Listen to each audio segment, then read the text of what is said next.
one of the most politically significant statements this year to date did not come from the budget, but from DPM Gunn at his January media interview on the midterm update of the Economic Strategies Review. The DPM observed that GDP growth may no longer translate into jobs for Singapore. DPM Gunn's remarks on GDP growth also call into question whether 3 of the 4 national bonus components, partly used to determine total ministerial salaries, remain fit for purpose. Is the unemployment rate among Singaporeans still the right measure? Or has underemployment among Singaporeans become a more telling and fairer gauge to assess how much bonus ministers ought to receive? And if GDP growth will no longer reliably create good jobs for Singaporeans, should it remain in the ministerial bonus formula at all? Arising from this year's budget initiatives, I would argue that the national bonus should be anchored to one objective outcome: good jobs for Singaporeans in the age of AI.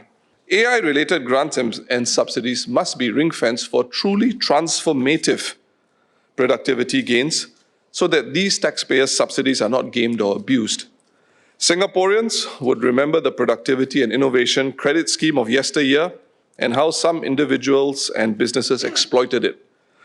Promoters helped to set up shell or dormant companies solely to claim PIC benefits with false documentation or listing phantom employees to meet qualifying conditions.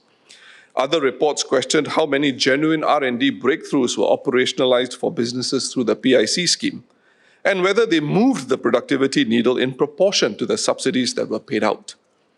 We cannot repeat that mistake with taxpayer money with this latest productivity push through AI-related subsidies.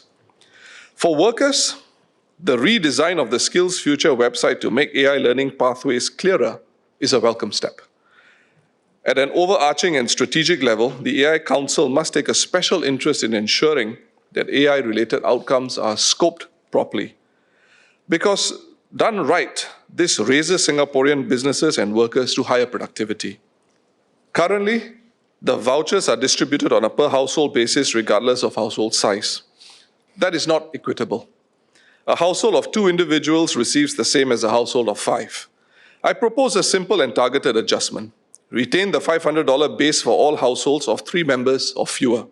For owner-occupied households with more than 3 members, provide an additional $150 per person. Based on the average Singapore household size of 3.06 persons in 2025, this is a modest and practical refinement, one that better reflects the actual cost of living burden larger families carry.